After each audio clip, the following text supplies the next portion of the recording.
I think people mistakenly think that companies have all the leverage because they know what their range of pay is. They know what the other candidates make. But you have so much more leverage than you think. Hi, my name is Tessa White. For those of you who don't know me, I'm known as the Job Doctor on social media. Tessa White, author of The Unspoken Truths for Career Success and host of the Job Doctor podcast. She is a 20-year expert in leading human resources functions from within the Fortune 50. I am here to tell you companies expect you to negotiate. And if you don't, that's on you. If you want to maximize your pay, I'm Erika Kullberg, and you're listening to the Erika Taught Me podcast. So I figured the best way for us to start would be to go up the ladder of career progression. So starting at that first rung of the ladder where someone is getting their very first job, what do you think they have to be thinking about that they're not traditionally taught about?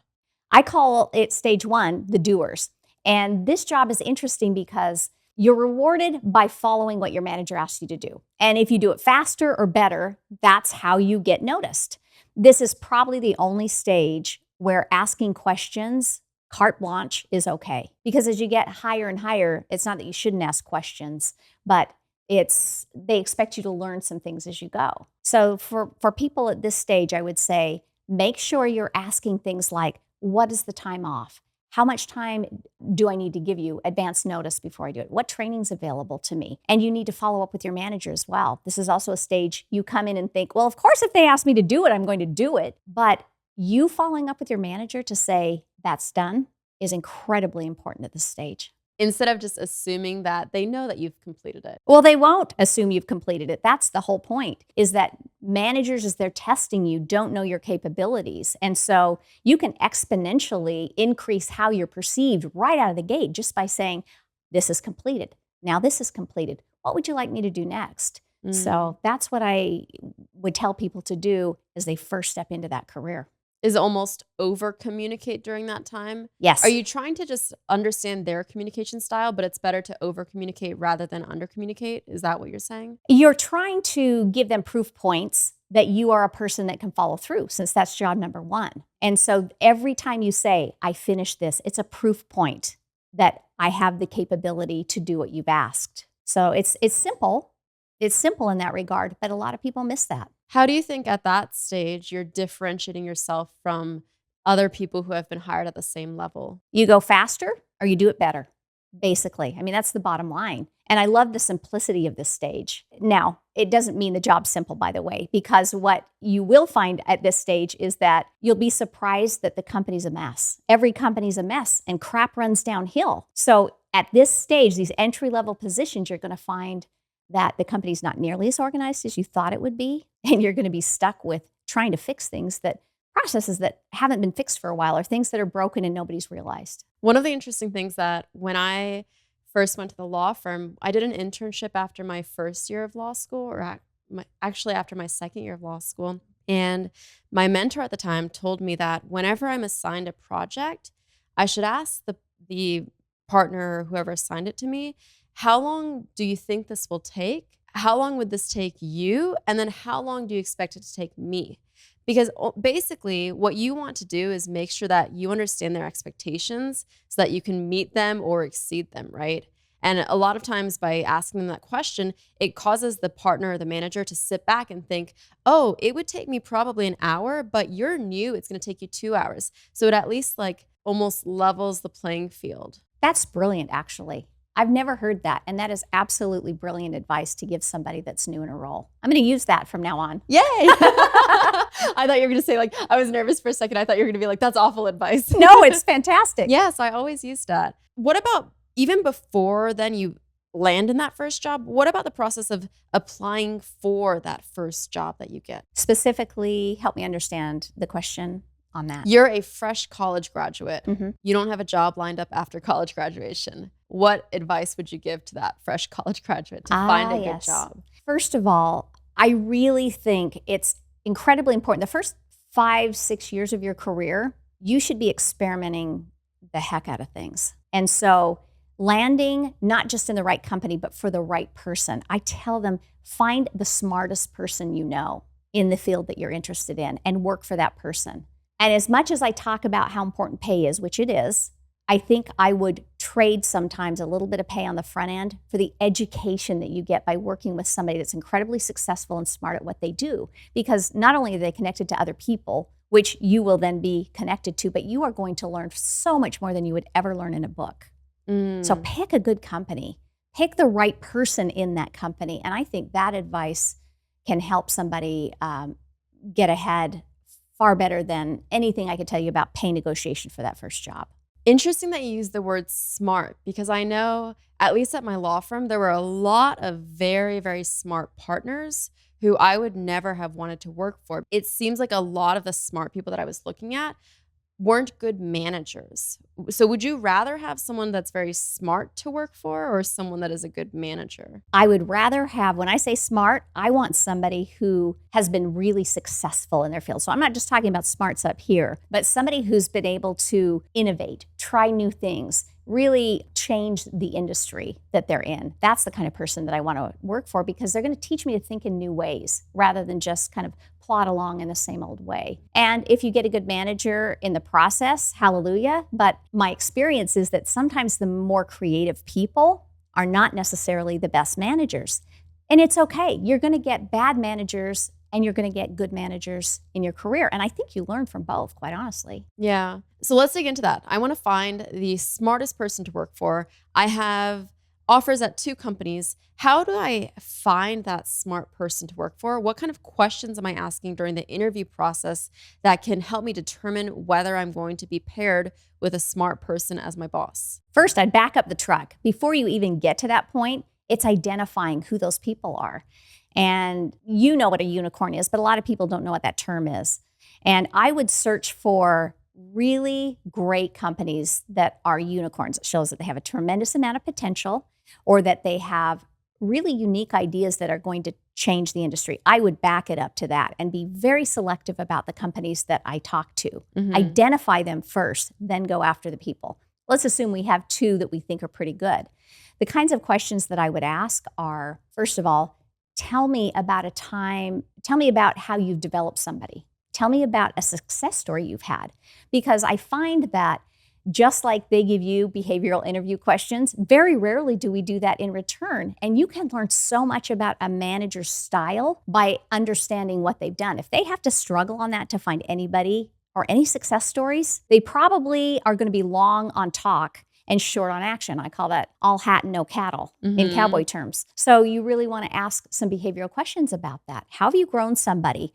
Tell me what success looked like for you in your journey, and tell me what you think I can learn from this stage in my journey. We'll give you insights into how they see you. Do they view you as a cog in the system? Which you can still learn a lot, by the way, if you're that.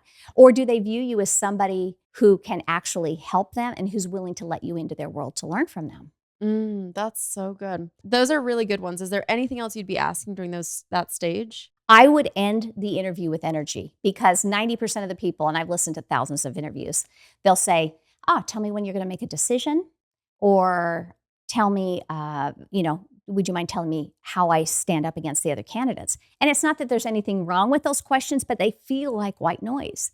So I would ask the question, tell me what knocking it out of the park would look like in 3 to 6 months, because what this allows you to do is have them get involved with the interview. And when they're involved, they get more committed to you. Listen to what they say, and it gives you one more chance to pivot and say, that is so great you brought that up, because I happen to have skill sets in that area and some proof points that I can do that for you.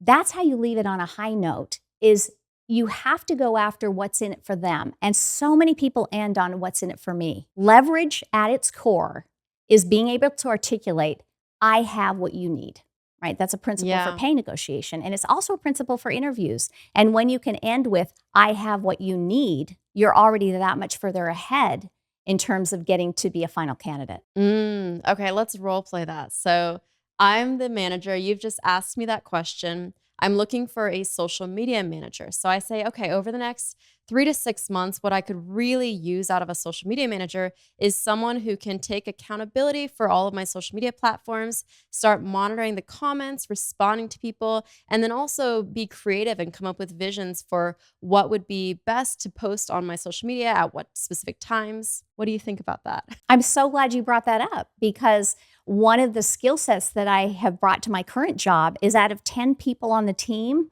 I get 60% of the media outreaches to do collaborations. And that tells me that I'm doing something right with that in that regard. I'm also able to increase the engagement far more than a normal rate would be. I can get a 5% engagement rate. At least that's what I've been able to do the last 2 jobs I have. Is that something that you think could help you? Yes, that sounds amazing.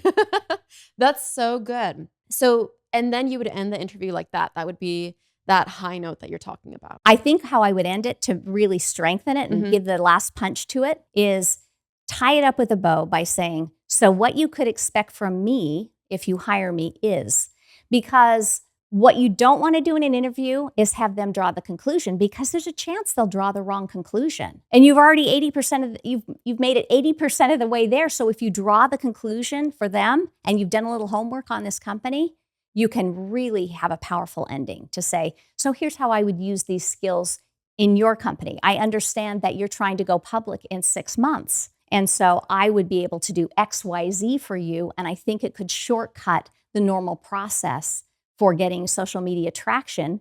And I think we could probably increase by at least 30% the number of followers you have over taking a more traditional approach. Beautiful. I can see how you get hired so much. That's a big one for me, because I actually recently went through the interview process. I was hiring for 3 roles, went through 900 candidates, probably did about 20, 30 in-person interviews. So time consuming. And so time consuming. It took a month. But the big thing was, as you said, when I asked, hey, do you have any other questions for me? Most of them were very logistical. When would I start? How much, Mhm. how often do I get vacation days? Things that you could have asked my assistant probably, instead of spending the 20 minutes that we have Mhm. to ask those questions, right? Right. And I think probably the people that ended it on the high note and used your techniques, those are the people I hired. Yeah, well, I know they work. I've seen them work. I also know that at the end of the interview, one of the things I tell people, the formula for success is either come in behind somebody they've never had the job before, somebody that's failed, because you'll look like a hero. There's low-hanging fruit everywhere. It's a lot easier than coming in behind a hero.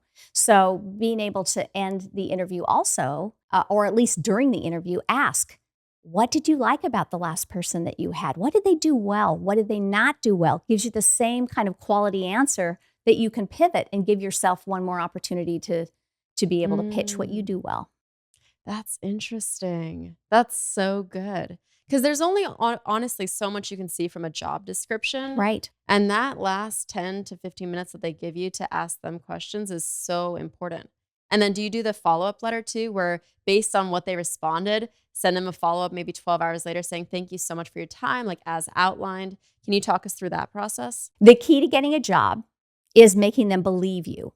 So it's not just putting characteristics that you have in front of them, it's making them believe that you have them.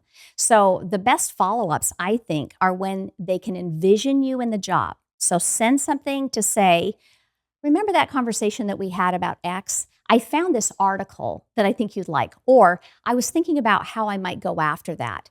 Here's 3 things that I think I would want to tackle immediately. Because again, then you put them in this framework of visualizing you in the job.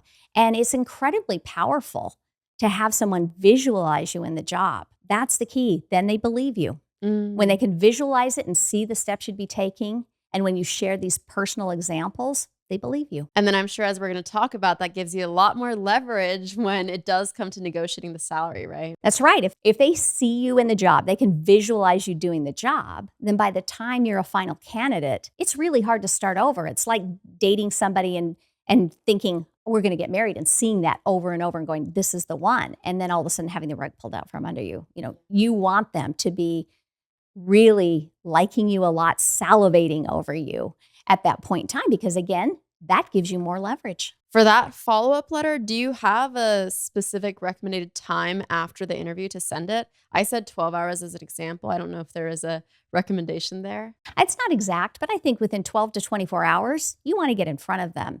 And often there are these big gaps or delays. They're interviewing other people. What you don't want to do is say, have you decided yet? Have you decided now? Now?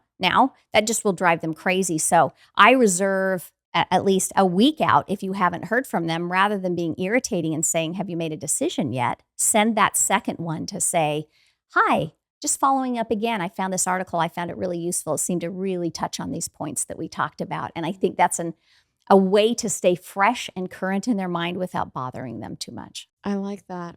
Let's dig a little more into the interview process. So I feel like we've sufficiently covered what kind of questions to ask when they ask, do you have any questions for me? What about before that, when they're asking you questions? For example, the most common one that everyone always struggles with is, what are your greatest weaknesses? Oh, that question. I'm finding that a lot of companies are moving away from that question and saying something still in the same vein, but tell me about a time you've hit up against a barrier or something like that. We answer these questions differently. And if I could, let me give you a framework for it. You want to say, here's the thing that I struggle with. Let it be honest, because I can sniff a dishonest answer a mile away. And then once you've said what it is, go into, here are the 3 things, the 1, 2, 3 things I've done to help mitigate against that. And here's what you can expect from me as kind of the third closer. People want to see somebody that's real. They really do. They don't expect you to be perfect. And here's what I hear 9 out of 10 times. I've done probably, thousands of interviews in my time. Well, I'm a perfectionist. I just try and do too much. Have you heard that? Yes. Yeah. Everybody picks that. They try and take something that's a positive and kind of frame it as a negative. Don't do that. It's so much more powerful to say something like, I've really struggled sometimes with delegating to people. I try and take everything in too much. And one of the things I've learned to help me get over that is, and then list the 2 or 3 things that you've done to help yourself have confidence that can be done. That will help them have confidence, at least, that you're moving in the right direction, because the awareness of the problem is what they want to make sure that you have, is an awareness of it. Yeah. And a strategy to overcome it. What about at the very beginning of the interview, where oftentimes they ask, tell me about yourself? That's an interesting one. And I've played around. I've actually morphed my views on this a little bit. I think you need to have, at your core, I think you have to have something personal to try and share. And a lot of people will go straight to the career experience. But connecting with somebody is incredibly important in an interview. So I tell people, it's best if you can think of something unique that they can tag you with. I had a client that was a banjo player, for instance. And I thought bringing that up, that may sound very strange in the beginning when you're trying to get the job and you have a very finite amount of time to make an impression. But after, that's what they tag the person with. And you can move from that personal thing into business very easily. So for example, I was a marathon swimmer. I'm a marathon swimmer, and I did that in high school, and I loved swimming. And what will they say? This person's disciplined. You don't have to say I'm disciplined. This person's disciplined. This person has some stamina. So you want to pick things that imply really good things, and then you want to transition into work. And what most people do is a regurgitation of their resume. Very unpowerful. So if I were to say to you, I'm a 25-year HR executive, I've run recruiting and I've run benefits and compensation for a company, I would sound like every other person that was interviewing for that job. You want to help tell a company how you would do the job. What's your secret sauce? So if I said to you instead, well, I've been in HR for 25 years and I help companies who are trying to go really fast or get to a liquidity event put in place the infrastructure that they need so they can go faster. Suddenly, by going niche, I have found the perfect company will pick up on that and go gaga over it. But when we stay too broad, we risk a company struggling with how will that person fit in with my challenges here. So I tell people, pick how I do the job differently. What is my secret sauce? And say to yourself, the kind of company that would hire me is. If you can answer that question, then you've got a pretty good answer. And then you pair it with a personal example. So for me, it would be, I love to fly fish. I fly fish all over the world. I have never met a body of water I don't want to fish in. And that same curiosity that takes me all over the world has also taken me into the workplace. And you'll find that theme follows through. I love to experiment. I'm a person that likes to try ideas. I always ask the question, why do we do it that way? And see if we can get to another way of doing it. And I'm also the person that you'd hire if you want to go fast or prepare for a merger acquisition. For the last 3 companies I've worked in, that's been my goal, is to help the company speed up so that they can go to market faster. And then I have a value proposition that's interesting to the right company. And so for that initial who are you question, would you say that it's basically like 20% personal about yourself, but then right away 80% is going to be about your professional experience, but more so how you can apply that to their company and what's unique about you, right? Yes, that's right. You want the personal because you need to have the opportunity to connect. And sometimes they'll say, oh my gosh, I'm an avid fly fisher. My uncle fly fishes. And you need to have that connection point. And you can do more of it in the interview and other ways, which we haven't talked about, but that's a good starting point. And then 80% is anything that's not on the resume that I couldn't read. Yeah. Don't regurgitate the resume. They've seen it. Yeah. One more point on that too. I am surprised by the number of people who do not study and stalk the interviewees before the interview. Meaning, if you see that they played hockey on their high school team or in their college team, and then you also play hockey, that is absolutely something you should bring up as your personal fact, because immediately they're going to connect that, right? Common ground. That's right. Because I remember one of the interviews that I did when I was in law school, there was someone who did ballet and had listed that as her hobby on her website or something. And I did ballet too. So immediately we were able to connect on that. And I ended up getting the call back for that job. The research is so important. And in fact, my daughter, she's really good at PR. She's very good at securing media placement. And she does it by studying what the people care about. And her pitches have nothing to do with that thing or with the actual product. They have everything to do with, hey, I understand you're going on a vacation. Here's some places you'd want to eat. P.S. Here's this. And the principle holds true in interviews, to be able to create that connection point, that one thing they'll remember you, because everybody does start to blend in interviews. They all sound a little bit alike. If you've got 10 finalists, they probably have pretty similar experiences, at least on paper. So that becomes the thing that they go, I really want to talk to the ballerina again. So now that I feel like we've tackled the actual interview, one of the things you talk about in your book, The Unspoken Truths for Career Success, is how important it is to create this value proposition that'll then help you to negotiate a higher salary. Can you talk about that? Yes. In fact, it doesn't just help negotiate salary. It helps you get yeses to proposals when you're in companies and just more yeses overall to your asks. I think people mistakenly think that companies have all the leverage because they know what their range of pay is. They know what the other candidates make. But you have so much more leverage than you think. And there's good leverage and bad leverage. Good leverage, which is what I want to talk about, is I have what you need.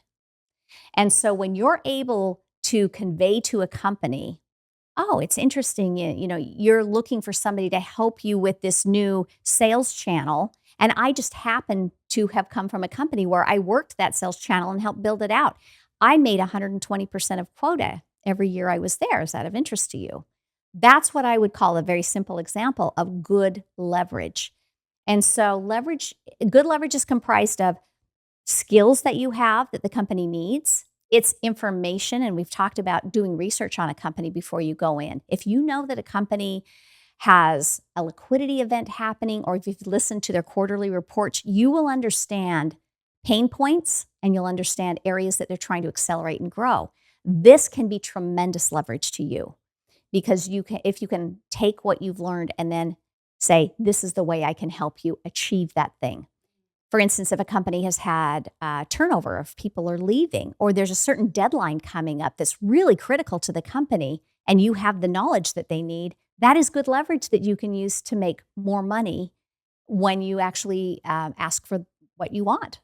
And most people just look at, well, here's what the job pays when I look at information online.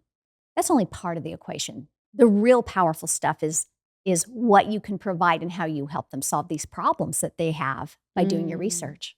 One of the other things I was thinking about is during this interview process, it's really nice if you have tons of previous experience to be able to point to the things that you've accomplished at X, Y, and Z company. What about if it is your very first job and you really don't have any data behind you to validate that you are perfect for this job? Well, there's a few things I would recommend.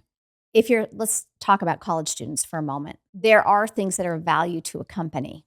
One would be a GPA. It's not the end all be all, but it's something you can use as leverage. The second thing would be, what kind of internships did I do and what problems did I solve? And a lot of times students will put what they did or who they had the internship with, but they don't talk about, I went from this to this. I helped the company solve this problem. It was here before and now it's here. So getting really clear on that would be very important. I would also take the classes that are the senior classes that are very niche and very high level and put those on my resume if they are relevant to the company that you're going to. I also think if you worked through school, the fact that you can show that you hustle is a very big deal because we have a lot of people who are not very interested in working beyond a 40-hour work week. And we have many who are not even interested in that. So that becomes a leverage point for students who don't have a lot of experience. So now you've really made it clear that this is your secret sauce. This is how you're going to do the job differently. When is the right time to then enter into the salary negotiations? I get this question every single day. It is a nuanced answer. If you want to maximize your pay, you wait until you are last person standing or close to it if you really want to maximize your pay. That does not mean that when they ask you, what are your salary expectations, that you say nothing or say, I'd rather not talk about that. Because I'm getting a lot of calls from CEOs who are so fed up with that approach. I think it's this middle ground. What I would do is preemptive. When you're in an interview, I would take a preemptive approach. I would ask, what is the range of pay for this position? Because I don't want to waste our time. And once they answer, then you can say, oh, that's about right. That it looks like it's a little low, but I still think it's worth talking about. And you can move forward. Establish the range of pay, but try not to get into the specifics. Now, you can't always do that. Sometimes people are going to really say, I want to know what your salary expectation is. And the minute you throw out that number, you've pretty much, you've set the range of pay. But oftentimes that pivot of just establishing the range of pay and then saying, can we wait if they push you? Can we wait until later in the process? Because there's so many elements of pay. There's base pay, there's bonus, there's benefits. And I'd really like to spend the time that is deserved for this if it looks like I'm going to be one of your final candidates. I think that's kind of the middle ground that would be acceptable to a lot of hiring managers and allow you to keep moving forward without necessarily hurting yourself. Also, a nice thing is as of last year, legally, a lot of companies are required to post their salary ranges. So that's even better for you. If you see that salary range posted, you don't have to ask that in your first interview because it is good to just wait as long as possible to have those conversations. Yes, right. I think 27 and counting states are now have salary transparency laws, but I'm also in conversations with HR people who are trying to figure out what that means to them. What I'm seeing that's a little bit disturbing, but I understand it having been on the other side. They're creating really large salary ranges so that they have the ultimate flexibility that they can to decide where somebody should fit in that range. So I do anticipate, even though those salary transparency laws are there, it's still going to be a little difficult and a little murky to navigate. I've seen that. I've seen like 50,000 to 250,000. It's like, Yes. what? How is that Yes. even useful? Mm-hmm.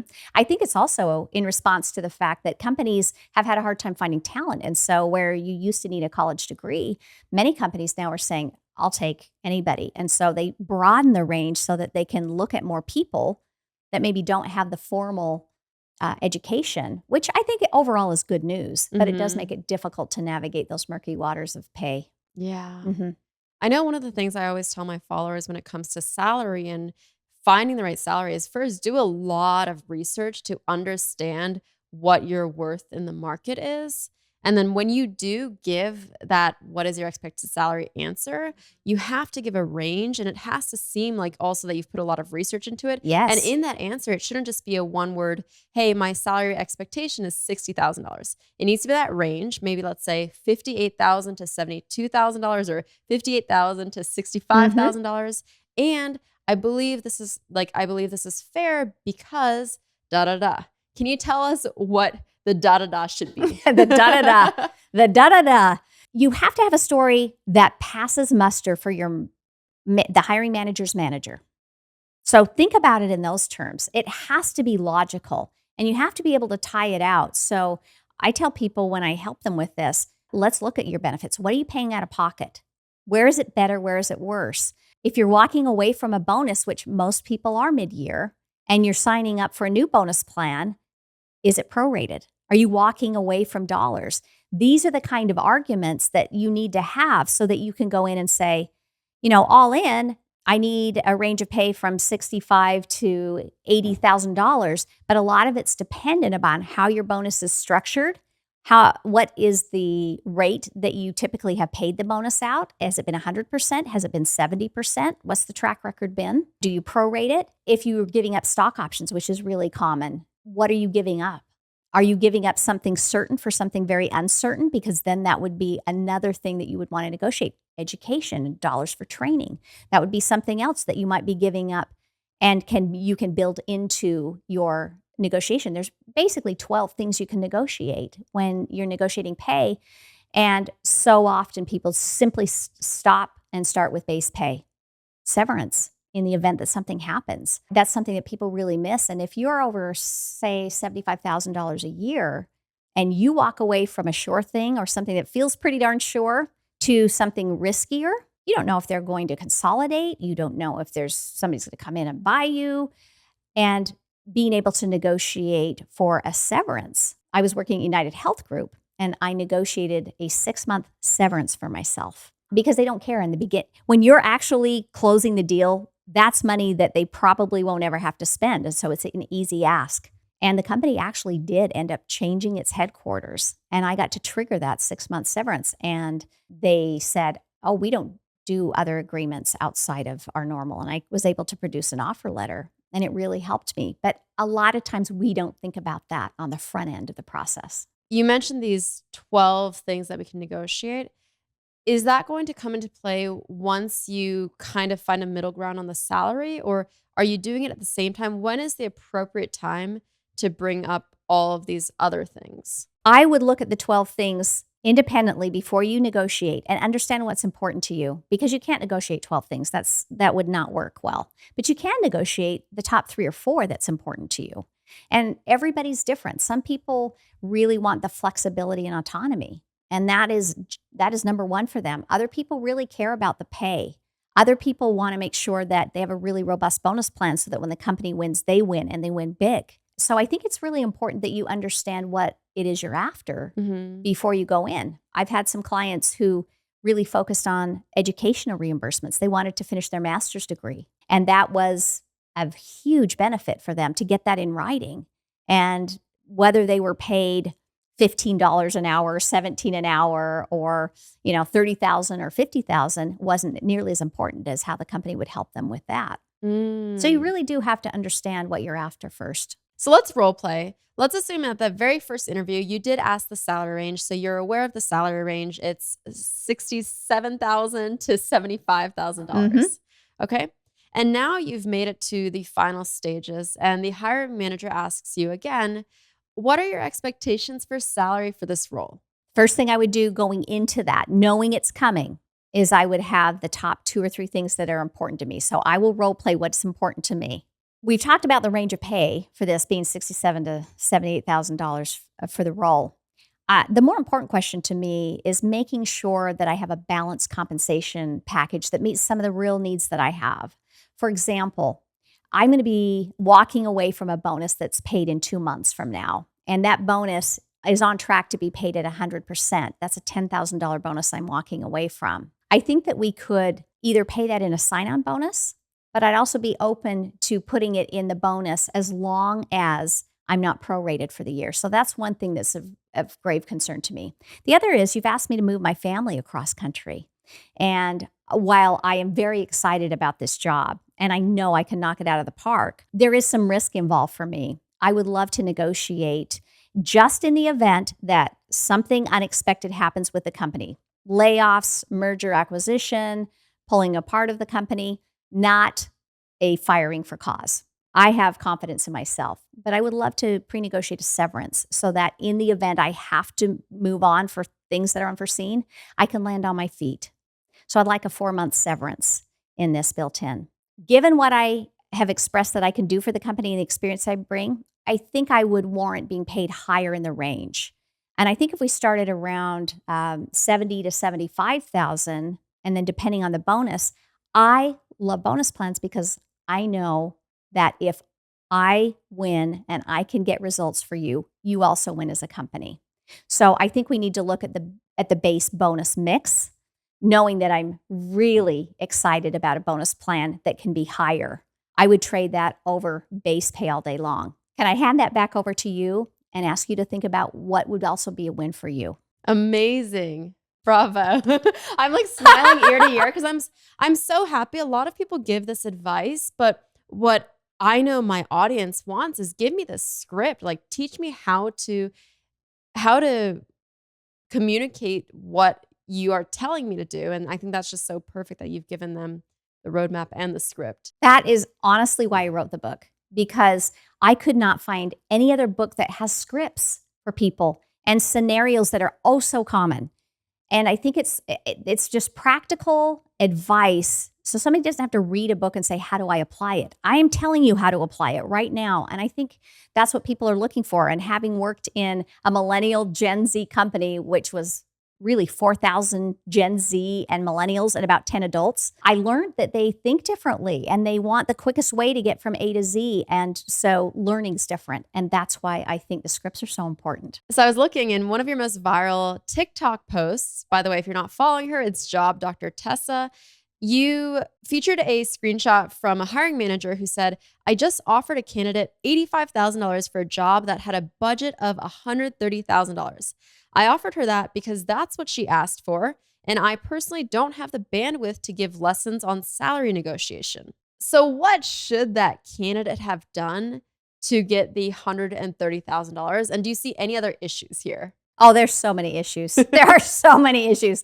I see so many issues in this, both with the employer side and with the person that's not negotiating. I would say from a company standpoint, people are really ticked off that companies aren't more transparent in the way that they talk about salary. And I would agree with that, quite honestly. I've seen what everybody makes behind closed doors, and you get what you negotiate. And even though that's still an important principle, there should be some guardrails around it from a company perspective.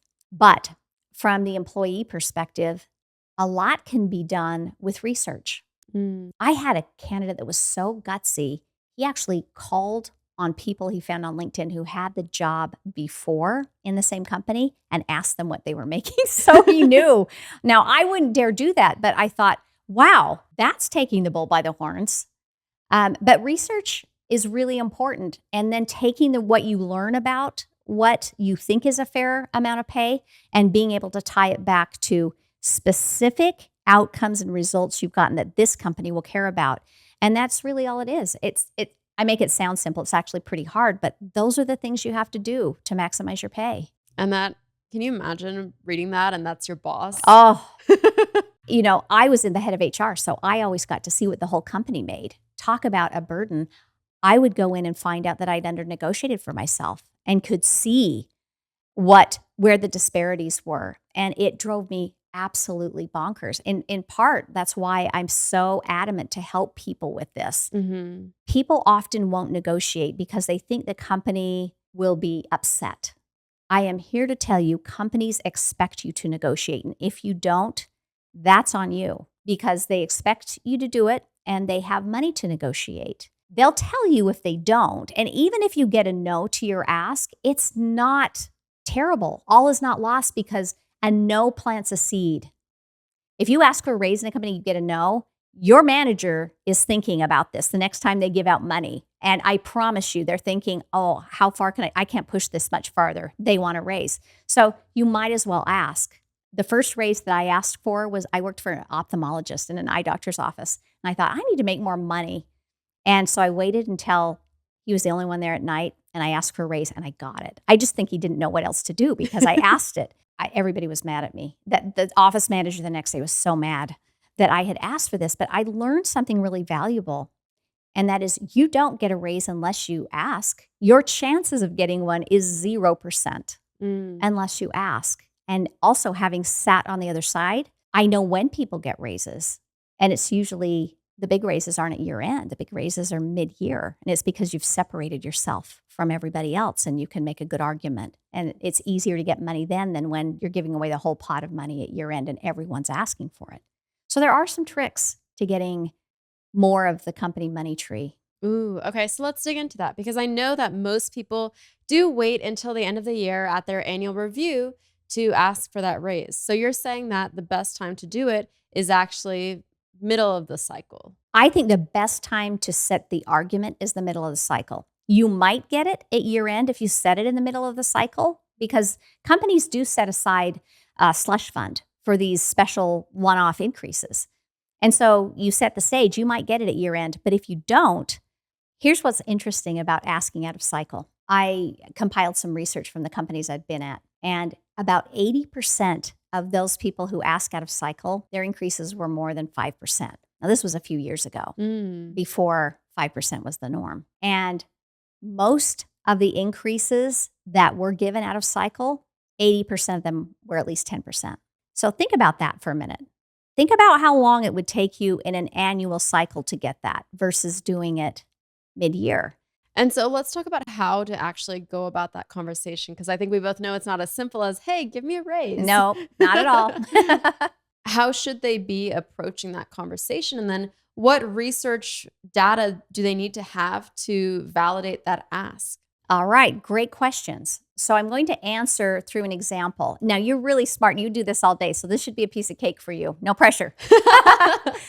I'm going to tell you how most people ask for a raise. Tell me what's wrong with it. Most people will say, manager, I really need a raise. Jane left, and I've absorbed her job responsibilities. It's been 2 years since I've received an increase, and I feel like I really added a lot of value to the team. Okay. Two big problems that I'm spotting. One, you're saying I a lot. And whenever you're asking for a raise, the tone needs to be, what have I provided for you? It shouldn't be about me or my personal circumstances. The other thing is you were very vague in the value that you've added. You didn't come to me with specific data on how you have added value. So you've said you've added value, but not the how question. Excellent. So I know you've done this before. So Jane is actually Chris and a real person. Let me tell you how the right argument goes. Manager, since I took over recruiting, I have been able to look at the budget and cut 10% of our budget. At the same time, I've been able to get our recruiters filling positions a lot more frequently. So they've increased their output by 20%. Now, in addition to that, I rolled out the new program, the employee referral program, that is not like any employee referral program we've ever done. We made every employee a recruiter. And when we hire people that other people know, they stick longer. So our retention rate of our employees has gone up. That's the numbers-based argument that you would start with. So that's number one. The next thing you would go to is the data that you find on the outside. This is the research that I've done. This is what this role would typically be worth for these kind of results. And then you have to give and ask. And I tell people, always give two options, and this is why. When you put your manager between a yes and a no, you have 50% odds that you're going to get the no. But if you put them between a yes and a yes, it's a simple sales technique. When you put them between a yes and a yes, it's so much easier to get what you want. So put two proposals in front of them, both which make sense and you would be comfortable with. One, in this case for Chris, maybe, I'd like a raise from $70,000 to $75,000 a year, but I'd also like you to have a component for bonus for me being able to continue to drive this kind of efficiency. Companies love that because they only like to pay for the results they get. Mm-hmm. And so that's a winner. And the other one may be, I'd like to propose another thing that would work is an $80,000 base pay, but I'd like to reevaluate it again in 6 months because I still think that's low relative to what the market's paying for the role. Let's reevaluate my performance then. Then you put in between a yes, and you follow up. I cannot believe how many people go to the discomfort of asking for a raise and assume their manager will come back to them with an answer. Follow up. Give them time to think about it and follow up. What is a sufficient amount of time to give them? I think it's different for everybody, but don't let it go too long because your greatest leverage is after you've just accomplished something great or been able to articulate how you've helped the company. So one of the things that's obvious to me as I'm looking at the job market is we are not where we were 20 years ago, where perhaps you could be loyal to a company for 20 years and continue to get that increase in salary and be very happy with that. Now we're in an environment where purely from the financial perspective, which is how I look at things, you are probably in a much better position if you are moving jobs, let's say every 3 to 4 or 2 to 4 years. Because if the average salary increase staying at a job is about 3%, the average salary increase for switching jobs is about 15%. So it's clear to me how the numbers add up, right? Right. What are your thoughts on that? Here's what's interesting. I do a lot of research on boomers, X, millennial, Gen Z. And you're right. We've gone from an average, my generation, staying in a job 8+ years to now we're on average 2 years, 6 months, basically, between millennial and Gen Z. And everything has moved from longer term thinking to shorter term thinking. So I do believe that switching jobs will always be your most effective way to get a big increase, but there is a catch on that. If you do it over and over, it will catch up to you in this way. If you don't work in a company during, I call it, there's red zones and green zones, right? Green zones flying high, red zones difficult times in a company. And most people, as soon as they hit a red zone, want to leave. The danger of that is they never have the opportunity to re-engineer, re-envision how a process works, reimagine things, and get really critical training to make them most valuable to a company. And I know that's a little squishy, but if you stay through the red zone and get the promotion, you stay through the honeymoon phase, year and a half or so, and then it gets real and you get that promotion, I think that is also worth about $10,000 minimum on a resume because an employer wants to see that you made it through the hard times and that you were rewarded even for what you did. I mean, definitely as I was reviewing resumes, if someone is at a job for a year or less and that happens 2-3 times in a row, maybe the first one is understandable. They moved or for some reason, but if you see 3 or more, that is concerning.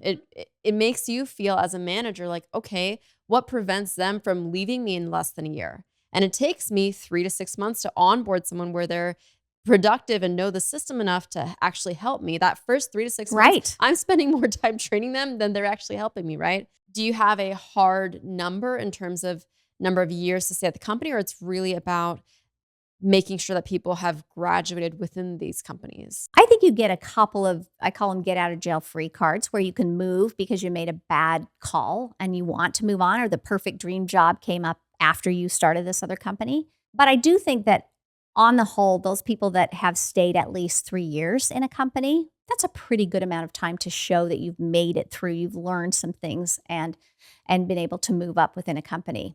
I also think, I know we're talking about pay, but there really is an importance in building a resume and skill sets. And as I said, if you always company hop to try and find the green zone or the company that's not restructuring or isn't having the really difficult challenges to work through, you will find yourself at some point not as resilient and not as capable as you need to be wholly valuable to somebody else. And it's why I tell people sometimes stay through something that feels hard. How do you create that line and understand whether you're in a toxic work environment that will never be suitable for you, or whether you're just in a challenging time within your work environment? It's a great question. Gen Z in particular, I call them the bye-bye generation. I did a TikTok and I said, is it harder or easier to speak up now? 94% said, and this was tens of thousands of people, said, I would never speak up in my company. I would rather leave than speak up. I found that really interesting.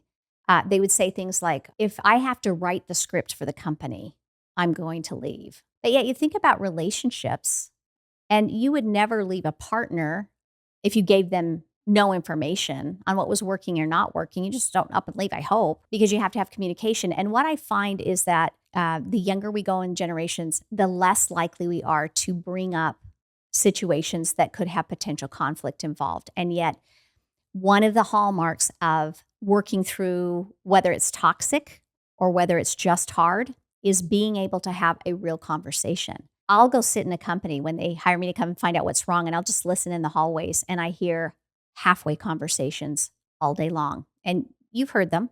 You go to a meeting and the manager will say, is everybody on board for this idea? And everybody says yes. And as you walk out, somebody inevitably whispers to somebody else, this is going to fail. I'm so glad my name's not on it. That's one example. Or you're hired in a company where you're promised training and the manager comes to you and says, how are things going? And you say, well, I'm getting there. It's taking a little longer than I thought. And then you go home and tell your partner, it's the worst company I've ever worked for. They've never given me 1 ounce of training.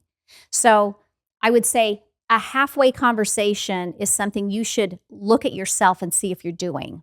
You can evaluate whether or not it's a toxic company by, in part, how they respond to your conversations, which means you got to have a conversation.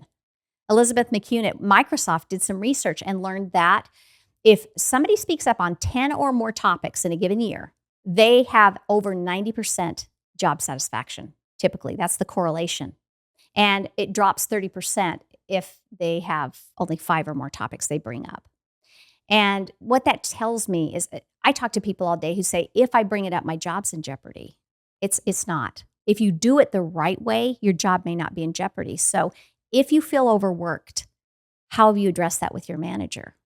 And that's why scripts are important, because everybody's afraid they'll do it the wrong way. And sometimes they have the right idea, but do it the wrong way. If you have not, here's some things to watch for, a little decoder. If you haven't had an increase of more than 2% for several years in a row, watch out. If you don't have at least 2 advocates in the company besides your manager, people who could speak and do speak in your regard and try and help you, problem. If you have not changed your title in more than 3 years, that's a problem. If you have increased your job responsibility, have had a conversation about it the right way, and your pay remains the same, that's a problem.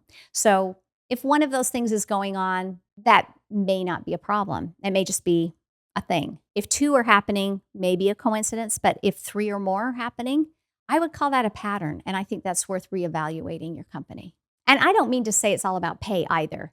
I mean, we've talked about pay, so I'm giving you some very pay-related things, but a toxic company to me is one that uses its people rather than allowing their people to partner in conversations. Based on that, a lot of people would say my company's toxic, but oftentimes people will say, I have a toxic company, I've asked for a raise, or I've talked to my manager about burnout and they won't do anything. But when I really dissect what they've said and not said, it sounds something like, I'm not going to work late tonight because I've already got other plans. Is there somebody else on the team that you could tap because I'm starting to feel burned out? That is not a conversation that determines whether or not you should stay at that company or not. Okay, so that is a very common scenario where, especially in the last few years, if someone leaves the company, instead of the company hiring for a new person, they just have the existing employees absorb that role. And that leads to people being overworked and eventually feeling burnt out. Imagine that you are that person. You are feeling overwhelmed. You're feeling burnt out. You're working late nights. Your boss is putting way more on your plate than you can handle. Yes. How do you approach that conversation? I'll be your boss. Okay. I teach people to use this model, and it's what I expected, what I observed. So you've got to identify what the gap is. And the gap is, it's not emotional. It's just facts. Then going into consequences to me, to you, to others. And then lastly, 3 magic questions. So let me show you what this would look like. Okay. When you hired me, we talked about working overtime some of the time, but it would be the exception rather than the rule. And what I've noticed is that it's happening a lot more frequently lately. For example, out of the last 20 days, I've worked overtime 15 times that month. And it feels like it's more of a pattern than it is an exception. Now I'm going to move to consequences. And the consequences are really to me, to you, or to others, or all three. One of the consequences of working this many late days is that I'm starting to feel burned out and I don't think I'm doing my best work. And one of the consequences to you and to me together is that when I see you coming, I know you're going to ask me to do extra work, and I don't like feeling like I want to escape that because I want to be a good partner to you. So now that I've expressed that, I move into the magic question, and these are so important. Listen to the way I ask the question, because you don't want the other person to feel backed into a corner at all. Is that what you intended? Or you could say, I just want to know, do you see it any differently? Or the third question would be, is there something going on that I don't understand that would help me here? Because they may say, yeah, we have an acquisition coming. I just need help for a temporary piece of time. When you ask one of those magic questions, it allows you to continue the conversation. What most people do is they back their manager into a corner, assuming that the manager is trying to do them wrong, and you lose the whole opportunity for some richness. But when you say, is that what you intended? The manager can still respond back. One of the reasons I'm so passionate about burnout is because I myself have experienced it. And something I wish I would have tried before I quit my law firm was to have those conversations. But I'll be truthful with you, having even that conversation where we follow the what are the consequences and the magic question would have been a little scary for me to have. Is there more of an easier approach to have that conversation that you would recommend? Well, for burnout alone, yes. Here's something, it was taught to me by one of my people. So I'm telling you, I was a bad manager for a while. I had somebody come to me and they said, we need to have a discussion around the prioritization. You continue to give me lots and lots of work, and I appreciate your confidence in me. So he created safety to start, assuming good intent. Then he said, here's what I've done. I've bucketed the top priorities, the second tier priorities, and the third priorities here. And I want you to take a look at them. If I try to do everything you've given me, we will fail. We will look bad. But if I can make sure that the most important things, the things that are most visible that help us look good, I knock it out of the park, then I think we're going to be better off as a whole. Can you help me make sure that this is the right prioritization? And are you comfortable that these ones on the bottom are things that they would be the first things to go if I had to cut? I'm going to try and do everything I can. He would have this conversation with me every single week. And it's realignment. It's aligning with your manager what a win looks like. And that conversation, I think, is a lot easier to have and should be, I think, on everybody's list to be having with their manager. There was a period of time I was working like 60-hour work weeks, and my husband was getting so frustrated with me. He'd say, surely every executive is not there this late at night every night. And I'm like, yeah, they're not, but I just have so much to do and I'm fighting for relevancy all the time. And he said, you're doing something wrong then because everybody else isn't there. And there was a guy I called the Golden Boy. I really did call him Golden Boy. And he just seemed to get all the raises and all the promotions, and he had time for his family, and he was playing with the team and doing fun things. And once I started to not look at him as somebody who was playing politics, but somebody who was really cued into what was the most important prioritized work to do and making sure that got over the finish line, I realized that I was doing work that was not value added. And a lot of people think if they just work hard, they'll get promoted, but it is not enough to work hard. You have to work. You have to be a hard worker, but you also have to prioritize the right work, the work that the company cares about. And I think to add to that, you have to be a hard worker, you have to prioritize the right things, and you have to be very vocal about what you are accomplishing. Because Yes. I tended to be in my career, I tend to be the person who works silently and gets things done silently. But the people within the companies that are rewarded are the ones who are more, not boastful, but making it very well known what they are accomplishing for the company. Those are the people that work within the office politics system, right? I smile because I made the same mistake. And I talk about this in the book. I say the skill that got you here is not the skill that's going to keep you here, and you're not going to be rewarded for the same skill over and over.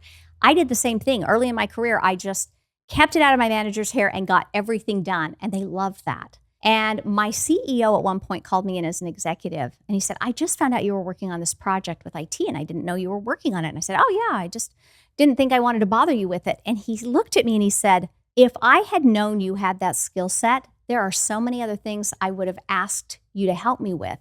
Part of my job is to be able to help you succeed as well.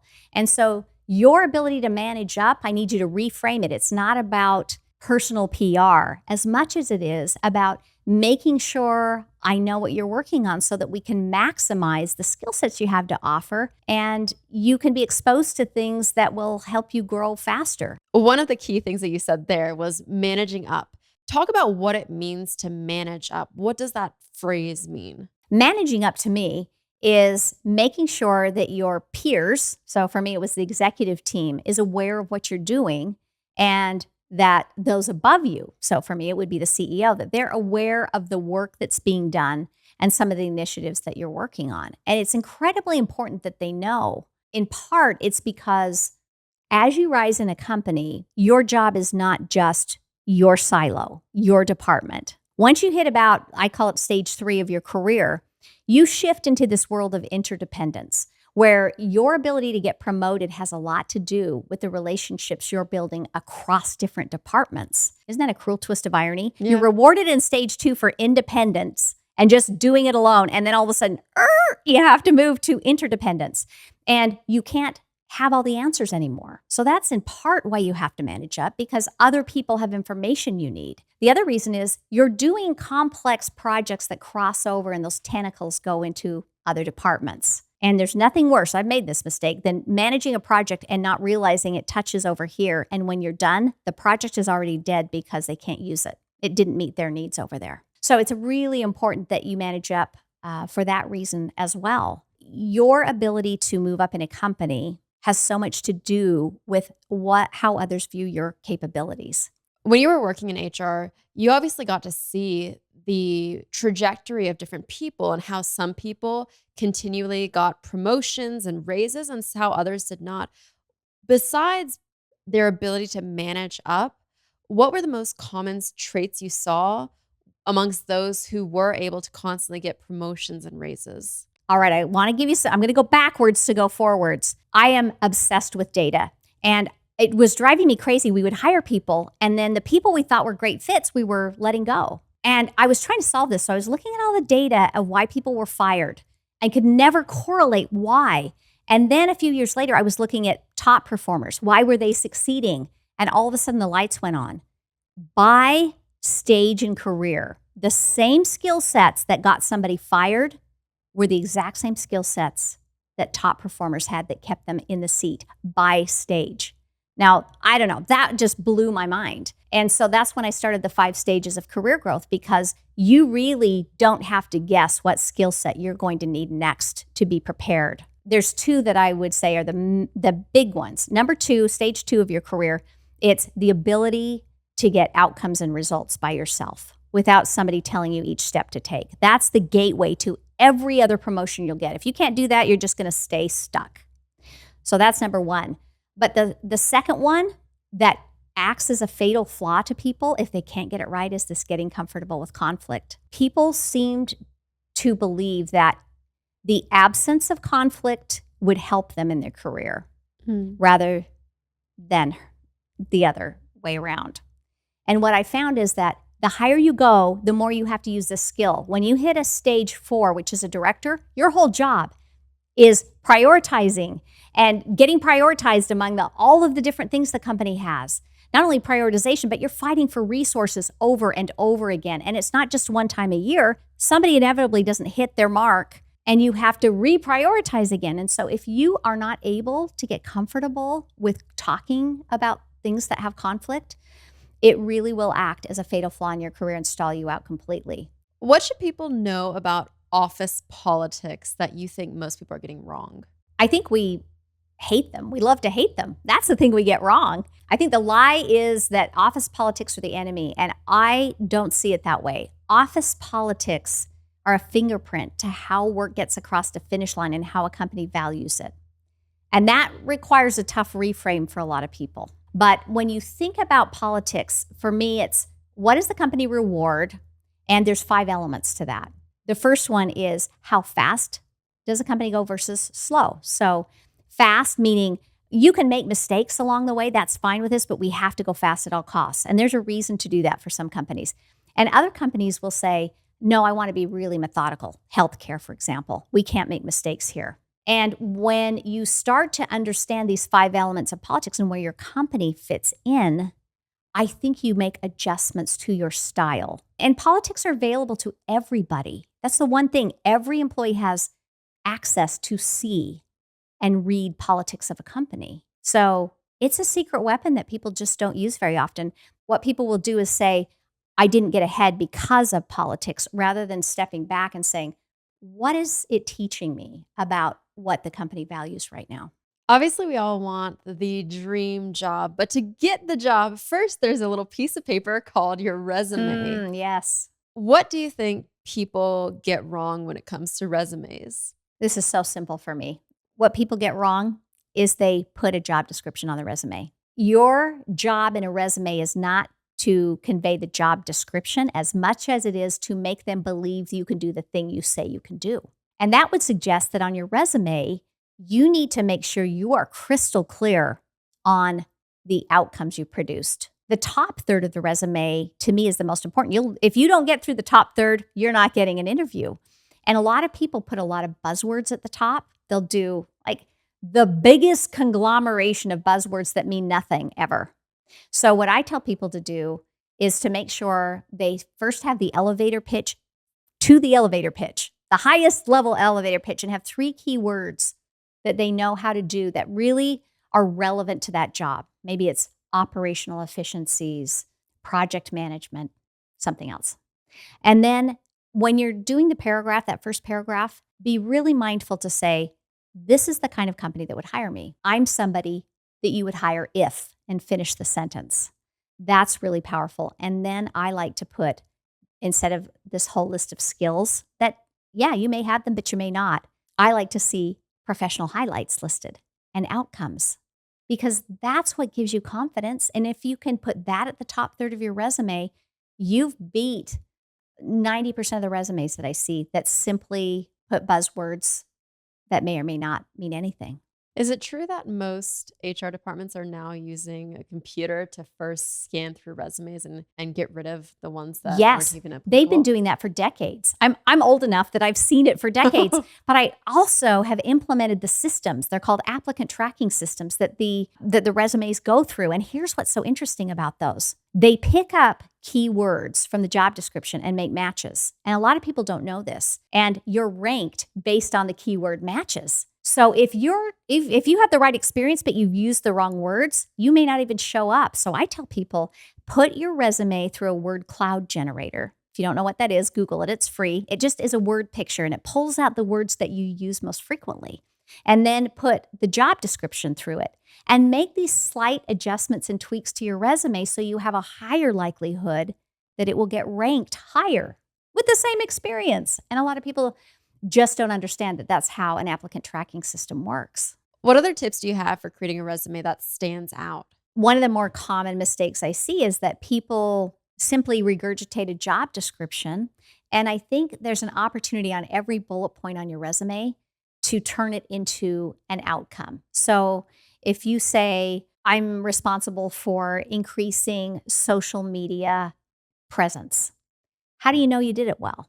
How was it when you came, and how is it now? And you might be able to turn that into a couple of different bullets. And to make it the most powerful, you start with the outcome and then say how you did it. But a lot of people won't do that. And so it just feels like you're looking at clones for every resume that you look at. But when I have somebody that actually can identify outcomes, and a few people I think are smart enough, if they have room on the resume, they put what I call a LinkedIn style recommendation. And so instead of somebody that they have to call to get a recommendation, it will be 2 sentences saying, Janine got me more coverage, PR coverage, than any other person that I've ever had on the team. Something like that becomes a proof point, again, to make them believe that what you can do is what you can do.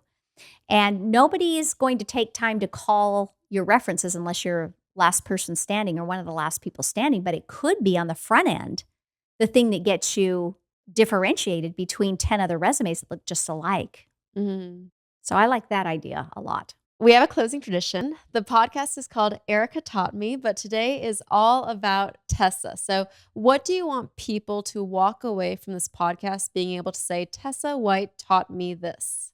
I would like people to know that I taught them that their halfway conversations are responsible for them not getting some of the results that they expect out of the workplace, and that they have a part in why it feels crappy. And I'm not trying to blame people or say they're bad. I'm just saying that your ability to communicate will help you get what you need. And you can't expect everyone else to communicate well, but also not do it well. Thank you so much. Brilliant. If you've enjoyed the episode, please take a moment to leave a review. It really helps support what we're doing. Thanks for listening, and I'll talk to you next Tuesday on a brand new episode of Erika Taught Me.